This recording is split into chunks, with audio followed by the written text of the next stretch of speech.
जम्मू कश्मीर में 21.6% unemployment rate है, जो अनएम्प्लॉयमेंट रेट पूरे इंडिया में हाईएस्ट है। ऐसा कहना है centre for monitoring Indian economy के फिगर्स का, जिन फिगर्स में जब सर्वे किए गए सभी स्टेट्स और यूनियन टेरिटरीज में, तो मालूम ये चला कि नेशनल एवरेज से कहीं ज़्यादा और बाकी सभी स्टेट्स और यूनियन टेरिटरीज के कंपैरिजन में सबसे वर्स्ट अनएम्प्लॉयमेंट रेट अगर कहीं पर है तो वो जम्मू एंड कश्मीर में है। इस न्यूली क्रिएटेड यूनियन टेरिटरी में अनएम्प्लॉयमेंट रेट 21.6% बताया जा रहा है। और साथ ही में आप जानते हैं कि सीएमआई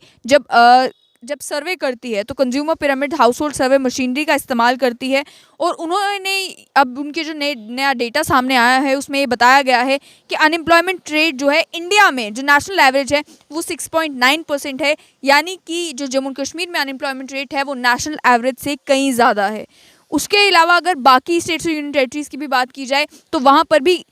हरियाणा, दिल्ली, राजस्थान, त्रिपुरा ऐसी स्टेट्स हैं जहां पर 15% से ज़्यादा अनएम्प्लॉयमेंट रेट है। लेकिन जम्मू कश्मीर का जो अनएम्प्लॉयमेंट रेट है बताया ये जा रहा है कि 13% अगस्त 2021 में था, वहां से बढ़कर सितंबर में 21.6% हो गया। और जम्मू कश्मीर में अब जो है अनएम्प्लॉयमेंट रेट जो है इतना बढ़ चुका है कि बहुत सारी दिक्कतों का सामना युवाओं को करना पड़ रहा है। जम्मू कश्मीर, ऐसा बताया जा रहा है इस डेटा के अकॉर्डिंग, कि इकलौती ऐसी यूनियन टेरिटरी है या स्टेट है जहां पर अनएम्प्लॉयमेंट रेट 20% से भी ज़्यादा है। इन ऑफिशियल फिगर्स के अलावा भी अगर देखा जाए तो आपको याद होगा कि जिस समय क्लास 4th की एप्लीकेशंस निकली थी तो उस समय 3.5 लाख एप्लीकेंट्स ने वो फॉर्म भी फिल किया था। और उसके साथ साथ में अगर बात की जाए बाकी पोस्ट के भी,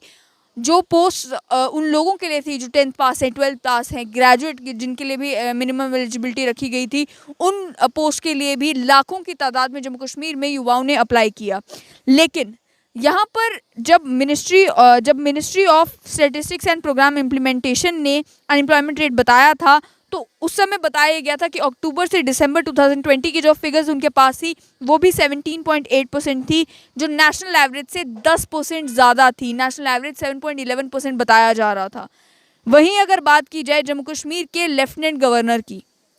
लेफ्टिनेंट गवर्नर मनोज सिन्हा का एक बयान आया था 7 अगस्त 2021 को, जिस बयान में उन्होंने कहा था कि जम्मू कश्मीर का अनएम्प्लॉयमेंट रेट गिरकर 10.6% हो चुका है। उस क्लेम को सब्सटैंशिएट करने के लिए उन्होंने फैक्ट्स एंड फिगर्स तो नहीं बताए थे, लेकिन उनकी स्टेटमेंट में ये ज़रूर कहा गया था कि अनएम्प्लॉयमेंट रेट जो है वो जम्मू कश्मीर में कम हुआ है। हालांकि उस समय में भी लोगों ने सवाल खड़े किए थे कि कोविड की वजह से जहाँ जॉब लॉसेज हुई हैं, ऑलरेडी अनएम्प्लॉयमेंट की सिचुएशन वर्सन हुई है, वहाँ पर कैसे पॉसिबल है कि जम्मू कश्मीर में अनएम्प्लॉयमेंट रेट जो है वो गिरा हो। लेकिन अब ये जो नया डाटा सामने आया है इसके मुताबिक साफ हो जाता है कि जो अनएम्प्लॉयमेंट रेट है वो गिरा नहीं है बल्कि बढ़ा है, और बढ़कर इंडिया में हाईएस्ट हो चुका है। 20 से ज़्यादा किसी भी और स्टेट या यूनियन टेरिटरी में अनएम्प्लॉयमेंट रेट नहीं है, ऐसा बताया जा रहा है। अनएम्प्लॉयड यूथ की अगर बात की जाए तो जम्मू कश्मीर के डिपार्टमेंट ऑफ एम्प्लॉयमेंट के फिगर की ओर देखें तो 48,000 से ज़्यादा अनएम्प्लॉयड यूथ उनके पास रजिस्टर नहीं है। उस डेटा में भी जो है वेरिएशन आती रहती है, कई बार यूथ जो है वो खुद को रजिस्टर करते हैं।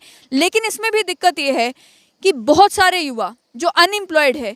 वो ये पूछते हैं कि हमें डिपार्टमेंट ऑफ एम्प्लॉयमेंट में खुद को रजिस्टर करवाने का फ़ायदा क्या।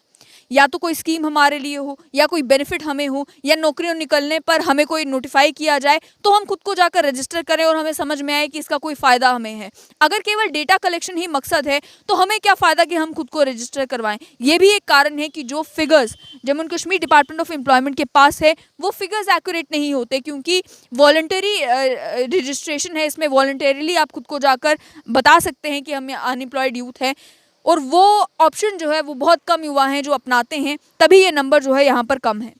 जम्मू कश्मीर में बड़े बड़े दावे किए गए। लेफ्टिनेंट गवर्नर मनोज सिन्हा ने भी जब इन्वेस्टमेंट की बात की जम्मू कश्मीर में तो ये कहा कि करोड़ों की इन्वेस्टमेंट आ रही है, प्राइवेट सेक्टर वाइब्रेंट होने वाला है, 4 से 5 लाख तक जॉब क्रिएशन जो है वो जम्मू कश्मीर में होने वाली है। लेकिन अभी तक सिचुएशन यही है कि कोविड-19 की वजह से भी और अन्य कारणों की वजह से भी जम्मू कश्मीर में जो अनएम्प्लॉयमेंट रेट अभी बताया जा रहा है वो अनएम्प्लॉयमेंट रेट 21.6% है, जो कि इंडिया में हाईएस्ट बताया जा रहा है centre for monitoring Indian economy की फिगर्स के अकॉर्डिंग। देखना ये होगा कि जिस समय लेफ्टिनेंट गवर्नर मनोज सिन्हा ने बयान दिया था कि जम्मू कश्मीर में अनएम्प्लॉयमेंट रेट गिरकर 10.6% हो गया है, उस क्लेम को जस्टिफाई करने के लिए क्या कोई फैक्ट्स एंड फिगर्स शेयर किए जाएंगे, या फिर इस डेटा को निगेट करने के लिए क्या कोई बयान दिया जाएगा, बताया जाएगा कि क्या कारण है जिस वजह से अनएम्प्लॉयमेंट रेट इतना बढ़ चुका है, कौन कौन से फैक्टर्स रिस्पॉन्सिबल हैं और उन्हें एड्रेस करने के लिए क्या कुछ किया जा रहा है।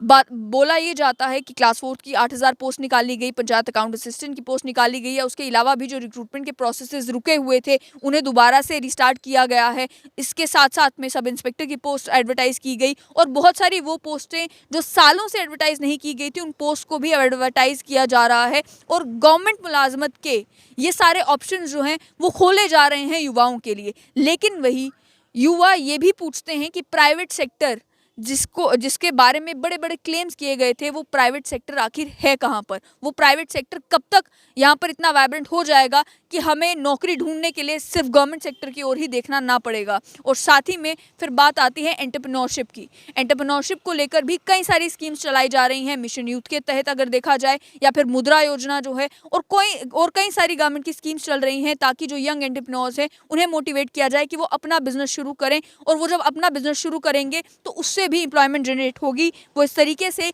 कि जो लोग हैं उनके पास भी काम करेंगे। एक भी अगर एंटरप्रेन्योर जो है वो 5 लोगों को भी मुलाजमत देता है तो उससे जॉब क्रिएशन तो होगी ही होगी। लेकिन साथ ही में इस समय जो पॉसिबल हो रहा है वो ये हो रहा है कि उन एंटरप्रेन्योर यूनिट्स को भी कोविड की वजह से एक बड़ा झटका लगा। उसके बाद कोविड-19 की सिचुएशन के बाद जो रिलीफ मिलना चाहिए था मार्केट में बिजनेसमैन को, जिस तरीके से सपोर्ट मिलना चाहिए था जिससे वो अपना बिजनेस रिवाइव कर पाते, वो भी पॉसिबल नहीं हो पाया। कश्मीर की अगर बात की जाए तो कश्मीर में जब जम्मू कश्मीर में ही इंटरनेट बंद रहा, उसकी वजह से भी बहुत सारे वो इंडिपेंडेंट यूनिट्स जो रन हो रहे थे, चाहे वो हैंडीक्राफ्ट के थे, चाहे वो इंडिपेंडेंट वो लोग थे जो कि कामकाज कर रहे थे, चाहे वो अपने कोई आर्ट बेच रहे हैं, ऑनलाइन अपनी सेल कर रहे हैं, कोई ट्रैवल एंड टूर एजेंसी चला रहे हैं, कोई भी कामकाज कर रहे हैं, उन्हें भी एक बड़ा झटका लगा था जिस समय इंटरनेट बंद हो गया था। लेकिन अब देखने को ये मिल रहा है कि अनएम्प्लॉयमेंट रेट को लेकर एडमिनिस्ट्रेशन का एक अपना पक्ष है जो ये कहते हैं कि अनएम्प्लॉयमेंट रेट गिर रहा है, लेकिन centre for monitoring Indian economy ने ये साफ किया है कि जम्मू कश्मीर में जो अनएम्प्लॉयमेंट रेट है वो 21.6% है।